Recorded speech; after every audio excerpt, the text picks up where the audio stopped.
وانتي الهي لا لا ترضي انتي الهي لا لا ترضي.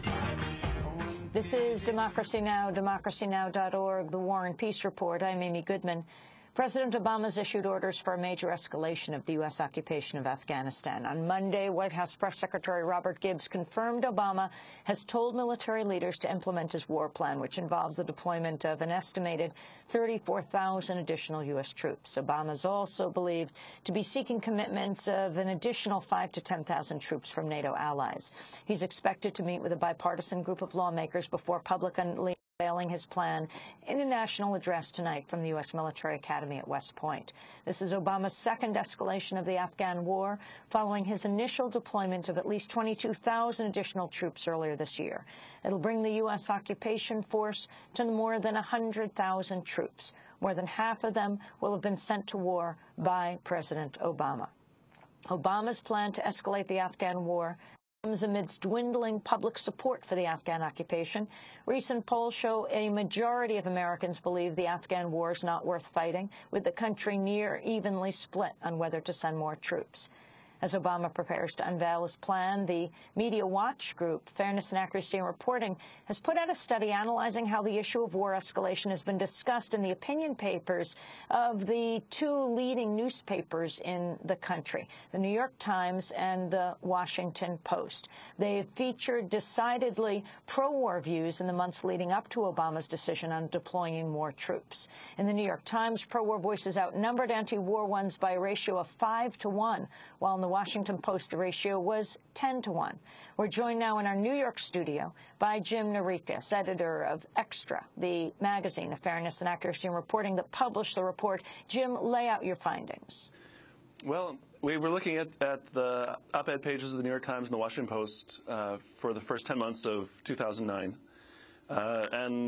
During that time, they had 110 op-eds discussing military policy in Afghanistan. So it's not like this is an issue that isn't being talked about.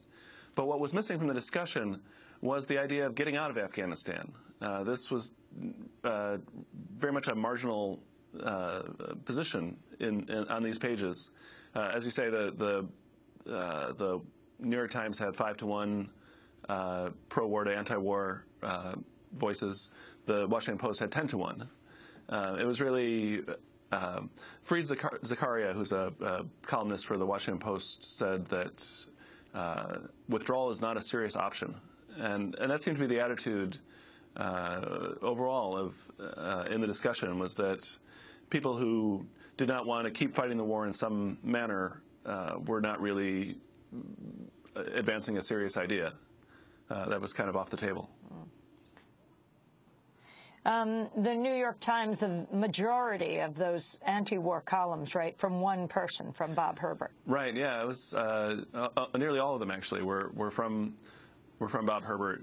If it wasn't for Herbert, the New York Times would have been almost univocally pro-war, without any discussion of the idea of whether the war was worth fighting.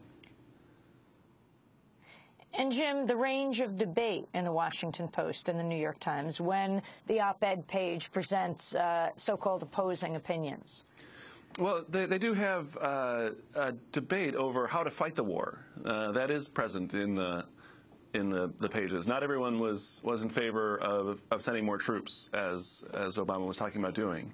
But the discussion was often framed as, should we send more ground troops, or should we fight the war more using, unmanned aerial attacks, remote control attacks? Is that a better way of carrying out this war? It was really not a discussion of the ends, but a discussion of the means. I want to bring Steve Zunis into this discussion. Professor Zunis has not only written about the Western Sahara, but has written extensively about Afghanistan. Your response to the announcement President Obama will be making later today at West Point, the increase of 34,000 troops. It's very disappointing. It's ironic that we are escalating a war in the name of fighting totalitarianism, the oppression of women, and terrorism when we refuse to support a nonviolent democratic movement led by a woman in Western Sahara. This is only going to make things worse. There's a large Afghan community out here in the Bay Area, particularly around Fremont, and these are people who've suffered enormously under the Taliban. They've lost family members, and the view is almost universal that this escalation is only going to make things worse, that it's going to just create more extremists, more resistance, that what we call the Taliban is in fact a whole plethora of resistance groups that are primarily fighting what they see as a foreign occupation. With this escalation, the United States is going to have more troops in Afghanistan than the Soviets did at the height of their occupation in the 1980s. And we saw what the reaction was to the Soviet presence during that period. Michael Moore had a very interesting letter to President Obama where he said, "I simply can't believe you're about to do what they say you're going to do." Moore warned that Obama would tarnish his legacy, turn away his supporters, and effectively crown himself the new war president by escalating the war in Afghanistan. He said, with just one speech tomorrow night, which actually is tonight, you will turn a multitude of young people who are the backbone of your campaign into disillusioned cynics. Moore wrote, your potential decision to expand the war will do more to set your legacy in stone than any of the great things you've said and done in your first year. Michael Moore went on to say, for the sake of your presidency, hope, and the future of our nation, stop. For God's sake, stop. Jim Narikis, this is not a view that was on the op-ed pages of the New York Times or the Washington Post recently. Yeah, Fareed Zakaria would deem that someone who's not offering a serious option. That kind of broad look at